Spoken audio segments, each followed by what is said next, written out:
అభిమానం కొద్దీ బోట్లకు రంగులు వేసుకుంటే అవి వైసీపీ బోట్లవుతాయా?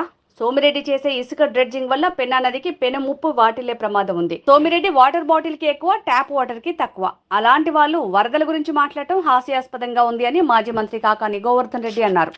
ప్రధానంగా విషయం ఏమిటంటే మొన్నటి రోజు మన సోమిరెడ్డి గారు ఒక మీడియా సమావేశం ఏర్పాటు చేసి ఏలేరు వరదలు క్యూసెక్కులు టీఎంసీలు అనర్గణంగా మాట్లాడాడు. ఎప్పుడో నీటిపారుదల రంగానికి సంబంధించి మహనీయుడు సర్ ఆర్థర్ కాటన్ గురించి విన్నాం. మొన్న ప్రెస్ మీట్లో ఖద్దర్ సొక్క వేసుకున్నటువంటి ఖద్దర్ కాటన్ గురించి పాపం ఆయన బ్రహ్మాండంగా అన్నీ వివరించడం జరిగింది. కాబట్టి కరువుని జయించడానికి పూనుకున్నటువంటి ఆర్థర్ కాటన్ కాసుల పంటలో కాసుల వేటలో బిజీగా ఉన్నటువంటి మన ఖద్దర్ కాటన్ వీళ్ళు మొన్న మాట్లాడినటువంటివి చూస్తే నాకు నవ్వాలని ఏడవల్లో తెలియనటువంటి పరిస్థితి. ఎందుకంటే సోమిరెడ్డి ఈ మధ్య ఎందుకో తన కెపాసిటీని మించి మాట్లాడుతున్నాడు. బాగలేదు, బాగా అనిపించడం లేదు. సోమిరెడ్డి పరిస్థితి ఏంది, కెపాసిటీ ఏంది అనేది అందరికీ తెలిసినటువంటి విషయం. వరదలు ప్రవాహము గట్టిగా పక్కన వరద పారితే కింద పడిపోయేటువంటి సోమిరెడ్డి పక్క నువ్వు వరదల గురించి ప్రవాహాన్ని గురించి మాట్లాడడం వాటికి సంబంధించి ఏదో మాట్లాడాడు. నేను ఒకే విషయం చెప్తున్నా, నీ కెపాసిటీ ఎంత? నువ్వు బాటిల్ వాటర్కి ఎక్కువ, ట్యాప్ వాటర్కి తక్కువ. నీ కెపాసిటీ ఏంటంటే బాటిల్ వాటర్కి ఎక్కువ, ట్యాప్ వాటర్కి తక్కువ.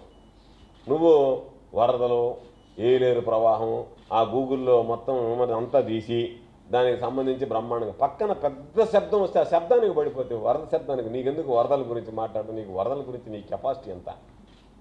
అసలు నువ్వు ఇంకా మారకపోతే ఎట్టా? చంద్రబాబు నాయుడు కూడా ప్రశంసించాడు నిన్ను. అబ్బా నీకు అనర్గళమైనటువంటి తెలివితేటలు ఉన్నాయి, అదే నీతో సమస్య. కాబట్టి ఖద్దర్ కాటన్ అంత ఆర్థర్ కాటన్ కన్నా మించినటువంటి వాడు ఈ ఖద్దర్ కాటన్ అని చెప్పి నిన్ను ప్రశంసించిపోయాడు. అయ్యమ్మ నీకు సిగ్గు రాలేదు. నేను చెప్పేది పాపం నీకేదో ఈ వరదల్లో నిన్ను పిలవలేదని, పిలిస్తే ఏదైనా పాపం ఆ పొట్లాలు ఈ పొట్లాల్లో కొంత ఏదైనా సర్దుబాటు అయ్యేదానికి అవకాశం ఉండేది కదా, అది ఏదైనా అవకాశం కోల్పోయామనేటువంటి బాధ కనపడింది తప్ప నిన్ను పిలవడు చంద్రబాబు. ఎందుకు పిలవడంటే నంద్యాల బై ఎలక్షన్ అప్పుడు నీకు అప్పగించినటువంటి డబ్బులో ప్రతి కట్టలో డబ్బులు తగ్గినాయని చెప్పినా అక్కడ ఉన్నటువంటి తెలుగుదేశం నాయకులు ఫిర్యాదు చేశారు అప్పుడు చంద్రబాబుకి. కాబట్టి మరలా నీకు డబ్బుతో కూడినటువంటి పెత్తనం సోమిరెడ్డికి ఇచ్చేటువంటి పరిస్థితులు ఉండవు. కాబట్టి అదేదో లేదనో లేకపోతే ఏదో జాగ్రత్తగా ఉండకుండా మంచిది పోలే అక్కడికి. ఒకవేళ అడగని పోయి గాలికని బాగా ఉధృతంగా వీసిందనుకో, ఎగిరాడు అనుకో, ఇక్కడ ఎగిరికని పోయి తెలంగాణలో పడ్డాడు అనుకో, వాళ్ళే ఉంటారు ఆ గడ్డాన్ని గిడ్డాన్ని చూసి ఓయమ్మో ఇడేవడో నక్సల్ ఇన్ఫార్మర్ ఉన్నటువంటి అని చెప్పి వాళ్ళు ఎత్తుకెళ్ళి ఉండేవాళ్ళు నక్సలైట్లు. లేదు నువ్వు ఏదైనా ఒరిస్సాలో పడ్డావు అనుకో, దొంగకోళ్ళు పట్టేవాడు ఉన్నటువంటి గడ్డ గిడ్డ వేసుకుని చెప్పి వాళ్ళు పట్టకపోయినవాడు నిన్ను. కాబట్టి గాలికి తిరగకుండా వరదల జోలికి పోకుండా నెల్లూరులో కూర్చొని ప్రెస్ మీట్ పెట్టావు, అది సంతోషం. ఏదో మాట్లాడాలని చెప్పి కాస్త మాట్లాడు. కాబట్టి ఈ మధ్య నీ పనులు నువ్వు కానీ కాలువల మీదకి పోవాలా, కాంట్రాక్టర్లు బెదిరించాలా, కాంట్రాక్టర్లు వచ్చి నిన్ను కలవాలా, ఆ కలెక్షన్స్ అవన్నీ వదిలిపెట్టేసి నువ్వు ఈ మధ్య నేను ఏలేరు వరదలు క్యూసెక్కులు టీఎంసీలు జగన్మోహన్ రెడ్డి గారికి ఏం తెలుసు అంటే ఏం తెలుసు జగన్మోహన్ రెడ్డి గారికి? నువ్వులాగా అగ్గిపుల్ల కుక్క పిల్ల సబ్బు బిళ్ళ కాదేది కవిత కానారా అన్నాడు మహాకవి శ్రీశ్రీ.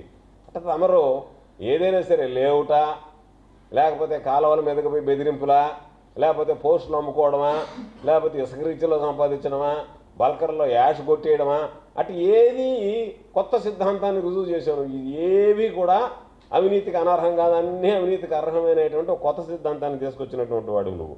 కాబట్టి నేను నా సలహా, ఎందుకంటే నువ్వు తీసుకుంటావో తీసుకో నాకు తెలియదు, కానీ దయచేసి నువ్వు వరదల జోలికి పోబాకు.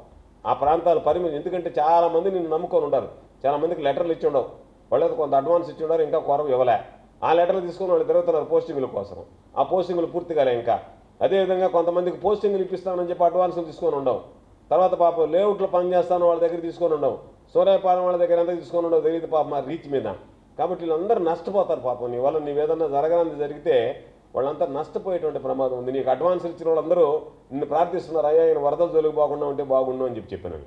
కాబట్టి నేను నిన్ను ఒకటే అడుగుతున్నా, నువ్వు ఏలేరుని గురించి మాట్లాడుతున్నావే, పక్కన పంబలేరుని గురించి మాట్లాడు. నువ్వు శాసనమండలి సభ్యులుగా మంత్రిగా ఉన్నప్పుడు పంబలేరు మనుబోలు చెరువును కొట్టేస్తే పారుకుంటా పరిగెత్తినటువంటి వాడు ఇక్కడి నుంచి అక్కడికి. నువ్వు దానిని 5 సంవత్సరాలు సిగ్గుపడాలా.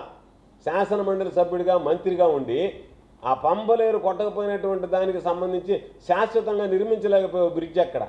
మళ్ళీ సిగ్గు లేకుండా ఏలేరుని గురించి ఇంకొక దాని గురించి అక్కడ జరిగిందంట, ఏడ జరిగిందంట, 2019లో దిగిపోతా ఆయన శిలాపలకం వేసాడంట, ఆ శిలాపలకానికి పనులు జరగలేదంట. మాట్లాడడానికైనా కాస్త సిగ్గు బుద్ధి జ్ఞానం ఉంటే అది శుభ్రంగా ఉంటుంది.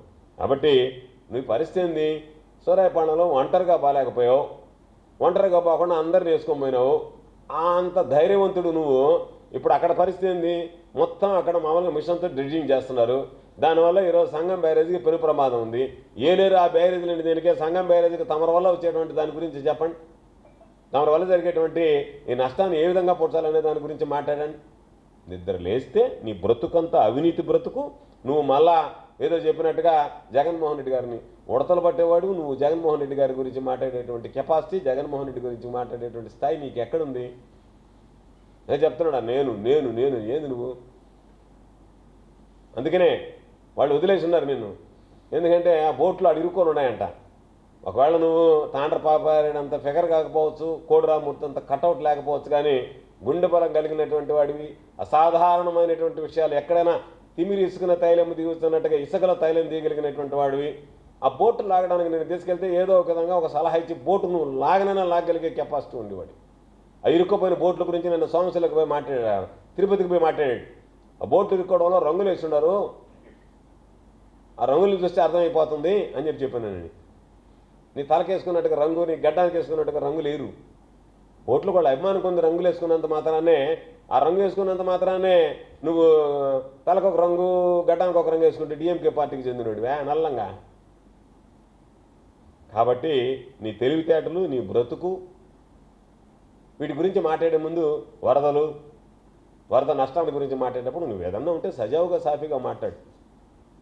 మ్యాన్ మేడ్ వరదలేనంట, ఎస్ జగన్ మేడ్ వరదలంట ఆయన హెడ్డింగ్ పెట్టడం. సిగ్గుండాలి నీకు. నీకు వచ్చేటువంటి ఇంగ్లీషు, నీ నాలెడ్జి, నీ తెలివితేటలు,